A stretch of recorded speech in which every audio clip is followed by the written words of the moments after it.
There's another thing here that I need to not get off my chest. It hasn't been that big a deal. This whole idea that Trump and Bannon are some sort of massive populist movement, and therefore that is bad, and it's nationalistic, and that's not what has been going on here. Populism has not been what's going on.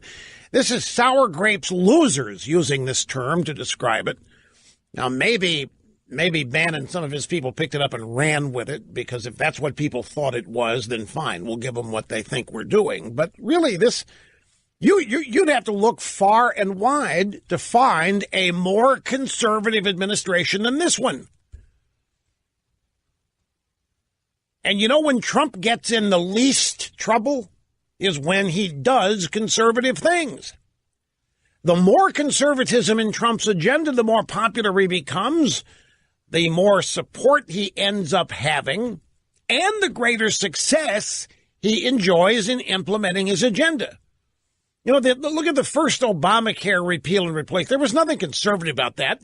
All that was at first was an effort to get something done so that we could say that we did something.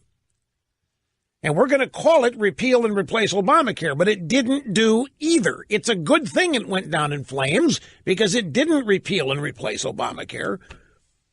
And in fact, replace should never even be part of that conversation anyway. Repeal, period. Now you move forward to the Trump tax cut. Now that is something, and that's legitimate, and that's real, and the benefits of that tax cut are still being experienced, and they have yet to really kick in. We've had company after company after company announce hiring, announce bonuses. We have American corporations with a lot of money parked overseas. They've announced they're going to repatriate it. The one-time 10% tax. I mean, this economy is on the verge of booming, like we talked about right before my last couple of days here. This economy is poised to just take off. And it makes it even stranger to look at how the Democrats are setting up 2018. They think they've already won 2018.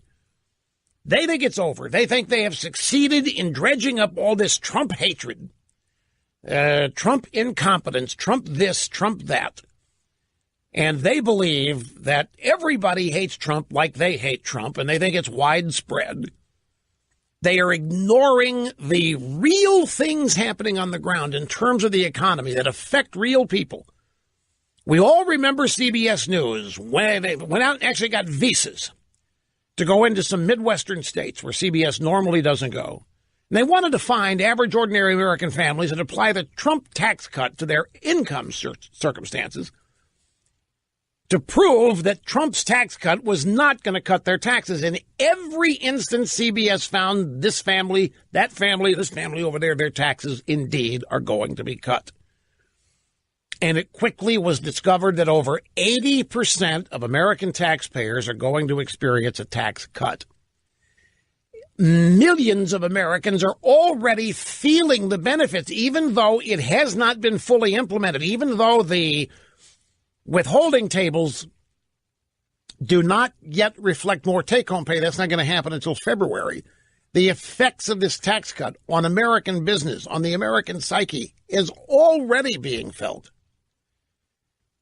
That is something real, and that was practically top-to-bottom conservatism. There's any populism in this tax cut.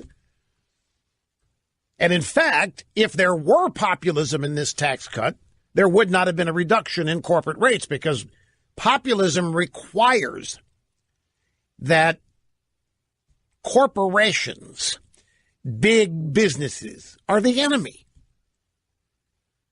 Populism is devoted to the idea that the little guy is being set upon by major big institutions in government and business every day. And the populists come along and they're going to defend a little guy against the encroachment of big business, mean-spirited employers that don't pay fair wage, all this kind of stuff, and encroaching government.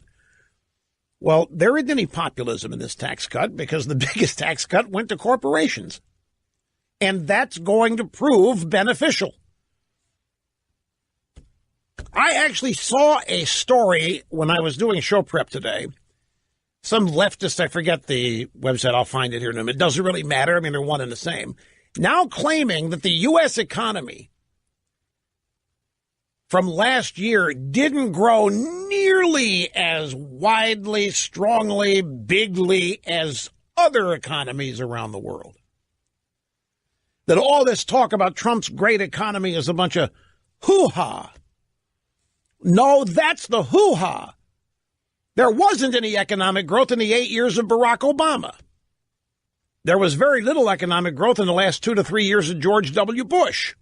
They were occupied by the media and the Democrats trying to lose the war on terror and the war in Iraq. The economic change of fortune in this country in 11 months is striking. It is impossible to ignore, and it's very difficult to rewrite, although they're trying to. What worldwide economy did better? The Chi-Coms, Vietnamese, Europe? Give me a break. And this economy is poised to skyrocket even more. My contention is that every time that Trump does something that is policy-oriented, that is rooted in conservatism, that's when he shines. That's when he's at home. That's when he's confident. That's when things work. It also happens to be when they hate him the most. Now, they hate him every day, all day anyway, but they really hate him when this guy either stumbles into it, swerves into it, or does it on purpose, implements conservative thinking. I mean, getting rid of the individual mandate of Obamacare in the tax cut, I can't. That there is more damage done to the lifespan of Obamacare in that one move than anything they were contemplating in their big-time repeal and replace Obamacare bill. Now, they're sitting there thinking that they're scoring home runs each and every day with all of their anti-Trump rhetoric in the media, and Trump's incompetent, and Trump, then this book comes out, the excerpt from this book, the Michael Wolff book. And so they're sitting on top of the world. They think that everything they have said about Trump and his uncouth personality and his unfitness for office and his barbaric attitude towards women, all of this is now being confirmed. Bill Kristol is one of the happiest guys in Washington. He's all over CNN thinking this book confirms everything he's ever thought about Trump, and that is that Trump has lousy taste, that Trump is offensive, that Trump is just not fit to be in polite company. And they're all missing what's actually happening in the country. They're missing the revival, the near revival that the country's on the verge of locking down. Anything could happen to derail it. But they're all missing it because of their blind hatred and their commitment to getting rid of Trump. Now, all of these distractions, which is what they are, they don't seem to have stopped Trump, do they? We got tax reform. Trump is downsizing the federal bureaucracy in ways that people still haven't been told. Trump has done so much within the federal bureaucracy of getting rid of regulations and getting rid of people. To the extent that people on the progressive left know it, it's understandable why they would be outraged, because Donald Trump is literally dismantling the decades-old mansion that they have built, that is the federal bureaucracy. He is literally tearing it apart. He is unraveling things that Obama implemented. He is unraveling years and decades-old regulations on such things that matter to them as climate change and immigration. None of these things are getting any coverage in the media. The newspaper story that recounts these, the blog site story, takes 18 pages to print out.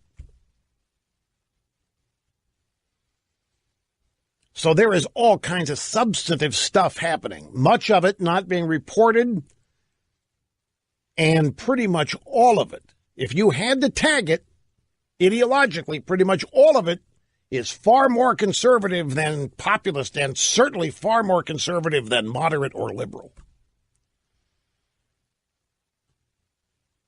And I find it fascinating that as more and more quote-unquote conservatism is finding its way back into, say, the American economy, the happier and more robust the American people are.